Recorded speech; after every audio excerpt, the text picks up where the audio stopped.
നാടിന് വേണ്ടത് വികസനമാണ്. ആ ഡെവലപ്മെന്റിന് നിങ്ങൾ ഓരോ രാഷ്ട്രീയ താല്പര്യങ്ങൾക്ക് വേണ്ടി മാറ്റി വെക്കരുത് കേരള സമൂഹത്തിന്റെ ഭാവിയെ, അല്ലെങ്കിൽ ഭാവി തലമുറയെ, അവരുടെ തലച്ചോറുകളെ, അവരുടെ തൊഴിലിന്റെ അവകാശത്തെ, അവരുടെ ജീവിക്കാനുള്ള അവകാശത്തെ, അവരുടെ വളരാനുള്ള അവകാശത്തെ ഒന്നും നിങ്ങൾ രാഷ്ട്രീയ തട്ടിപ്പുകൾക്ക് വേണ്ടി നിങ്ങൾ ഉപയോഗിക്കരുത് എന്നാണ് സമ്പത്ത് സാർ നിങ്ങളോട് പറയാനുള്ളത്. ബഹുമാനായിട്ടുള്ള കോൺഗ്രസിന്റെ നേതാവായിട്ടുള്ള ശ്രീ ജി വി ഹരിയും, ബഹുമാനായിട്ടുള്ള CPM-ന്റെ നേതാവ് സമ്പത്ത് സാറും, അതുപോലെ തന്നെ ഡോക്ടർ K ജയപ്രസാദ് സാറും ഒക്കെ പറഞ്ഞ കാര്യങ്ങൾക്ക് മറുപടി കൃത്യമായിട്ട് പറയുമ്പോൾ ഗ്രഹണി ആസ്മയൊക്കെ ഉള്ള പിള്ളേര് പതിവായിരിക്കുന്നതിലും 10 അടി തള്ളിയിരുന്നോണം പൊട്ടിപ്പാറുന്ന അടിയാ നടക്കാൻ പോകുന്നത്. വിഴിഞ്ഞം തുറമുഖവുമായി ബന്ധപ്പെട്ട് അദാനിക്ക് ഇത് കൊടുക്കണമെന്ന് ഞങ്ങൾ ആരെങ്കിലും BJP-യുടെ ഏതെങ്കിലും നേതാവോ BJP-യുടെ പ്രധാനമന്ത്രിയോ വന്നു പറഞ്ഞിരുന്നോ? നിങ്ങളുടെ ഉമ്മൻചാണ്ടി സർക്കാർ ഇത് ആദ്യം നോട്ടിഫൈ ചെയ്ത സമയത്ത് അന്ന് വന്നിട്ടുള്ള ഒരു കമ്പനി അത് ചൈനീസ് കമ്പനി ആയതിന്റെ പേരിൽ അംഗീകരിക്കാനാവില്ലെന്ന് പറഞ്ഞ് അതൊരിക്കലും അനുവാദം കൊടുക്കില്ലെന്ന് പറഞ്ഞ സർക്കാരിന്റെ പേരെന്താണ്? UPA എന്ന് പറഞ്ഞ മൻമോഹൻ സിംഗ് സർക്കാർ. അങ്ങത് മറന്നോ? ഞങ്ങളുടെ കാര്യം വളരെ കറക്റ്റാ. എന്താ കാര്യം എന്നറിയാമോ? ഞങ്ങൾ അന്നും ഇന്നും പറയുന്നത് 25 കൊല്ലെങ്കിലും മുമ്പ് വരേണ്ട ഒരു പദ്ധതിയെ നിങ്ങളുടെ കഴിവുകേടുകൾ, ഇടതുപക്ഷത്തിന്റെയും വലതുപക്ഷത്തിന്റെയും കഴിവുകേടുകളെ കൊണ്ട് ഈ നാടിന് കിട്ടേണ്ട പണം 25 വർഷക്കാലമെങ്കിലും മിനിമം കിട്ടിയില്ല എന്നുള്ളത് തന്നെയാണ് ഞങ്ങളുടെ കാഴ്ചപ്പാട്.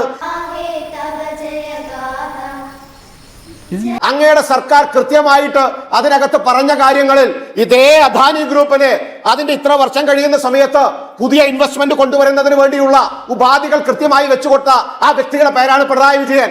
എന്നിട്ട് അതിനെ നിങ്ങൾ എതിർക്കുന്നുണ്ടെങ്കിൽ നിങ്ങൾ ചെയ്യുന്നത് മലർന്നു കിടന്ന് തുപ്പുന്ന പ്രവൃത്തിയാണ് എന്ന് നാടൻ ഭാഷയിൽ ഞാൻ പറഞ്ഞാൽ ബഹുമാനായ സമ്പത്ത് സാർ അങ്ങേക്ക് എതിർക്കാൻ സാധിക്കുമോ?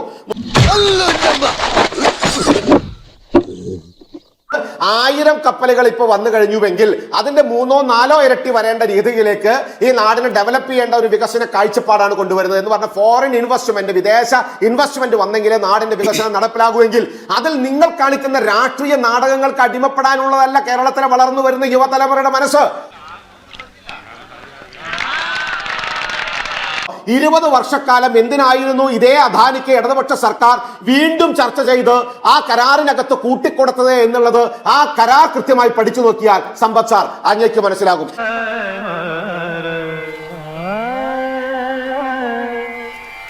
നിങ്ങൾ നടത്തിയിട്ടുള്ള ജിമ്മ്, കോൺഗ്രസ്സുകാർ നടത്തിയിട്ടുള്ളത്, കമ്മ്യൂണിസ്റ്റ് പാർട്ടി നടത്തിയിട്ടുള്ള ലോക കേരള സഭ, അതിൽ നിന്ന് വിദേശ ഇൻവെസ്റ്റ്മെന്റുകളൊക്കെ ആകർഷിക്കുന്നതിന് വേണ്ടിയാണെന്നാണല്ലോ നിങ്ങളുടെ വെപ്പ്. ആ വെപ്പിന്റെ അടിസ്ഥാനത്തിൽ നിങ്ങൾ നടത്തിയിട്ടുള്ള പദ്ധതിയിൽ പറഞ്ഞിട്ടുള്ള കോടികൾ, നിങ്ങളെന്ന് അവകാശവാദം ഉന്നയിച്ച കോടികൾ ആണാപ്പയ്യെങ്കിലും ഈ കേരള സമൂഹത്തിന്റെ ഗുണകരമായിട്ടുള്ള വളർച്ചയ്ക്ക് വേണ്ടി ഉപയോഗപ്രദമായിട്ട് വന്നിട്ടുണ്ടോ ഇല്ലയോ? ചോദ്യം കൃത്യമല്ലേ? അച്ഛൻ പറഞ്ഞു ഇതിലും ഭേദം കട്ടപ്പാറയായി കക്കാൻ ഇറങ്ങുന്നതാണെന്ന്. നിങ്ങളുടെ സർക്കാർ അതിന് ഉത്തരം പറഞ്ഞിട്ടുണ്ടോ? പിണറായി വിജയൻ 10 കൊല്ലം ഭരിച്ച് കേരളത്തിൽ നിന്ന് പോകുന്ന സമയത്ത് ഞങ്ങൾ നടത്തിയിട്ടുള്ള ലോക കേരള സഭയുടെ ഭാഗമായി വിദേശ നിക്ഷേപം കേരളത്തിനകത്ത് ഇത്ര കോടി രൂപ വന്നിട്ടുണ്ട് പറയാൻ സാധിച്ചോ സാറേ? RDPയുടെ തൊലി ഇരിക്കുകയാണ് ഉത്തമ, സഹിക്കല്ലാതെ എന്ത് ചെയ്യാ? വളർന്നു വരുന്ന യുവതലമുറയുടെ വികസനത്തിന്റെ ഭാഗമായിട്ടുള്ള തൊഴിലില്ലായ്മ പരിഹരിക്കുന്ന അടക്കമുള്ള നീണ്ട തൊഴിലുകൾ കിട്ടുന്ന അടക്കമുള്ള നിരവധി കാര്യങ്ങൾക്ക് ഗുണകരമാകുന്ന വിദേശ സംവിധാനം വരുമ്പോൾ നിങ്ങളുടെ സർക്കാർ ഒപ്പിട്ടതിനെ നിങ്ങൾ എതിർക്കുമ്പോൾ, കോൺഗ്രസ് അതിനകത്ത് ഒന്നും അറിയാത്ത വിഡ്ഢികളെ പോലെ അഭിനയിക്കുമ്പോൾ കേരള സമൂഹത്തിന് അറിയാൻ ആഗ്രഹിക്കുന്ന ഒരു കാര്യമുള്ളൂ. ഇത് വികസനത്തിന് ഗുണകരമാണ് എങ്കിൽ പച്ചക്കൊടി കാണിച്ച് ഒരുമിച്ച് നിന്ന് നാടിന് വികസനത്തിനൊപ്പം നിൽക്കണം. 2, അതിനകത്ത് തെറ്റുണ്ടെങ്കിൽ ഞങ്ങൾ ചെയ്തു വെച്ച തെറ്റുകൾ ഇന്നതാണ്, ഇതൊക്കെ പ്രശ്നമുണ്ടെന്ന് മലയാളി സമൂഹത്തോട് പറയാനുള്ള ഉത്തരവാദിത്വം നിങ്ങൾക്കുണ്ടാകണം. വെറുതെ നിയമസഭയുടെ പ്രതിപക്ഷത്തിരുന്ന് ഞങ്ങൾക്ക് സാധിക്കില്ല, അംഗീകരിക്കില്ല, കുത്തക, സാമ്രാജ്യത്വം എന്നൊക്കെ പറഞ്ഞ ഭാഷ പറഞ്ഞ് ജനങ്ങളെ കളിയാക്കിയിട്ട് കാര്യമില്ല. എന്തിനുള്ള പുറപ്പാടാണ്ടോ? ഞങ്ങൾ ആരും വിശ്വസിക്കുന്നില്ല. കാരണം ഞങ്ങളും നിങ്ങളും കഴിക്കുന്ന അരിയാഹാരമായതുകൊണ്ട് കോമൺ സെൻസ് എന്ന് പറയപ്പെടുന്ന ഒരു പദം നമ്മൾ ഉപയോഗിച്ചാൽ, ആ ഒരു കാര്യം നമ്മൾ കൃത്യമായി ഉപയോഗിച്ചാൽ നമുക്ക് മനസ്സിലാകും ഈ തട്ടിപ്പും വെട്ടിപ്പും കൊണ്ട് നടക്കില്ലെന്ന് നിർത്തി ജനങ്ങളുടെ ഉപകാരപ്രദമായിട്ടുള്ള കാര്യങ്ങളിലേക്ക് നിങ്ങൾ ഒരു തീരുമാനമെടുക്കാൻ ഞങ്ങൾ നിങ്ങളോട് റിക്വസ്റ്റ് ചെയ്യാണ്. കാരണം സമരം ചെയ്യാനും മലമുണ്ടാക്കാനും അല്ലാതെ വേറൊരു പണി ഞങ്ങൾക്കറിയില്ല. നാടിന് വേണ്ടത് വികസനമാണ്. ആ ഡെവലപ്മെന്റിന് നിങ്ങൾ ഓരോ രാഷ്ട്രീയ താല്പര്യങ്ങൾക്ക് വേണ്ടി മാറ്റി വെക്കരുത് കേരള സമൂഹത്തിന്റെ ഭാവിയെ, അല്ലെങ്കിൽ ഭാവി തലമുറയെ, അവരുടെ തലച്ചോറുകളെ, അവരുടെ തൊഴിലിന്റെ അവകാശത്തെ, അവരുടെ ജീവിക്കാനുള്ള അവകാശത്തെ, അവരുടെ വളരാനുള്ള അവകാശത്തെ ഒന്നും നിങ്ങൾ രാഷ്ട്രീയ തട്ടിപ്പുകൾക്ക് വേണ്ടി നിങ്ങൾ ഉപയോഗിക്കരുത് എന്നാണ് സമ്പത്ത് സാർ നിങ്ങളോട് പറയാനുള്ളത്.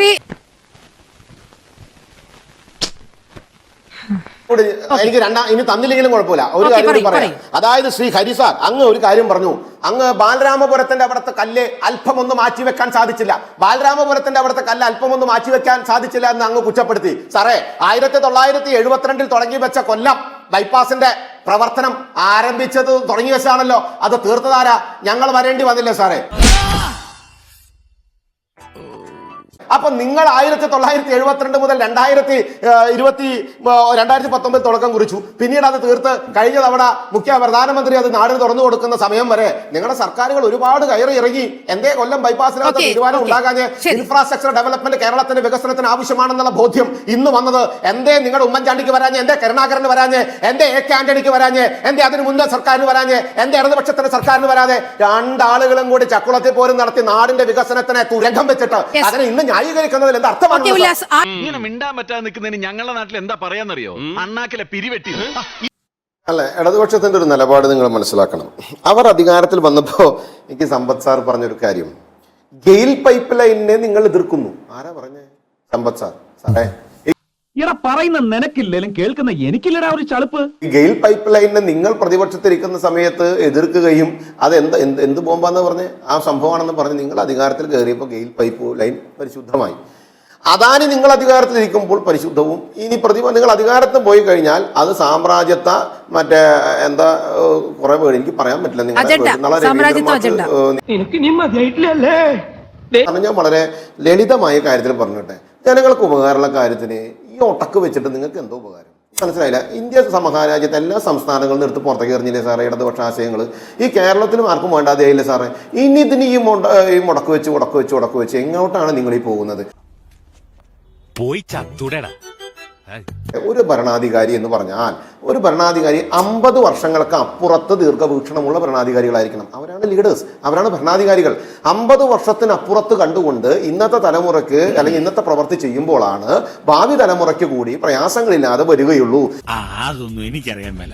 25-30 കൊല്ലം മുൻപ് നിങ്ങൾ അങ്ങനെ വർഷങ്ങൾക്ക് ഇപ്പുറം കണ്ടിരുന്നുവെങ്കിൽ അങ്ങ് നേരത്തെ പറഞ്ഞ കടാനുപാതം എന്ന് പറഞ്ഞ GSDP-യുടെ 33.86% കടത്തിലേക്ക് സംസ്ഥാനം വരില്ലായിരുന്നു സാർ. അത് നിങ്ങളുടെ സർക്കാരുകളും വലതുപക്ഷ സർക്കാരുകളും ആ ദീർഘവീക്ഷണ കുറവ് കാണിച്ചതിന്റെ ദോഷം അനുഭവിക്കേണ്ടി വരുന്നത് ഇന്നത്തെ തലമുറയാണ് എന്നുള്ള കാര്യം കൂടി അങ്ങ് മനസ്സിലാക്കണം. നിന്നെ ഇതിനൊന്നും കൊള്ളുകയില്ലെന്ന് നീ വീണ്ടും വീണ്ടും തെളിയിച്ചിരിക്കുകയാണ് എന്റെ വിജയ. അങ്ങ് മറ്റൊരു കാര്യം പറഞ്ഞു, എന്താ പത്രത്തിൽ എഴുതുന്ന ലേഖകരുടെ ചിന്താഗതിക്ക് ഉത്തരവാദിത്വം CPM-നില്ല. നീലിമേ, ഒരു കാര്യം പറയാം, ദേശാഭിമാനിക്ക് തെറ്റുപറ്റി എന്നാണ് കേട്ടോ സമ്പത്ത് സാർ പറഞ്ഞിരിക്കുന്നത്. നിങ്ങൾക്ക് വലിയൊരു ന്യൂസാണ്. നിങ്ങൾ വെച്ചിട്ടുള്ള ഉപാധികളാണ് ഓരോ അഗ്രിമെന്റിലുള്ളത്. 20 വർഷക്കാലം നിങ്ങൾ കൂട്ടിക്കൊടുത്തപ്പോൾ നിങ്ങൾ അത് ചിന്തിച്ചോ സാർ? ഇത്ര വർഷം കഴിഞ്ഞാലാണ് സർക്കാരിന് അത് തിരിച്ചു കിട്ടുകയുള്ളൂ, സർക്കാരിന്റെ വരുമാനം കൂടുകയുള്ളൂ എന്ന തീരുമാനമെടുത്തത് നിങ്ങളുടെ സർക്കാരല്ലേ സാർ? 1 രൂപ ഗണത്തിൽ ഇപ്പൊ കിട്ടുന്ന രീതിയനുസരിച്ച് ഈ കരാർ തയ്യാറാക്കിയത് നിങ്ങളുടെ സർക്കാരല്ലേ സാർ?